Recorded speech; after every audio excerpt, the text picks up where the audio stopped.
Hola, me llamo Agustín Arroyo y soy diseñador. Me especializo en impresión 3D y fabricación digital, por lo que he tenido la oportunidad de colaborar con empresas como BCN 3D y Meiku. Además, he trabajado con Low Poly y Ultimaker en proyectos de gran escala y sostenibles. También he desarrollado propuestas de diseño y sostenibilidad como Plastic Smoothie y Pulpit.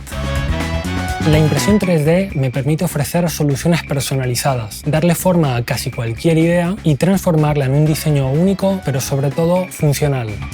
Desde la conceptualización hasta la fabricación del producto final, me pongo en el lugar del usuario y prototipo hasta encontrar la solución óptima.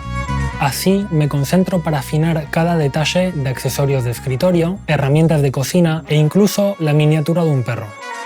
En este curso de doméstica aprenderás a utilizar programas de modelado 3D y a manipular materiales para fabricar productos.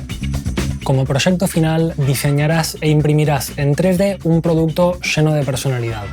Primero conoceremos los procesos de diseño de producto y comenzaremos nuestro proyecto final en Autodesk Fusion 360. Luego trabajaremos los componentes tridimensionales y la personalización.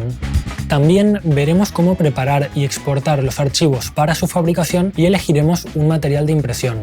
Después descubriremos secretos en Ultimaker Cura para laminar mejor nuestras piezas y conseguir mejores resultados. Hablaremos sobre el montaje de la versión final y haremos los renders del producto en Fusion 360. Finalmente, te mostraré cómo calcular el precio de tus piezas y veremos diferentes maneras de comercializar un producto impreso en 3D. Al terminar este curso, sabrás plantear productos impresos en 3D desde una perspectiva comercial. Para aprovechar mejor las lecciones de este curso, es recomendable contar con conocimientos básicos de modelado 3D en Autodesk Fusion 360. Además, deberás tener acceso a un ordenador, una impresora 3D y el software necesario.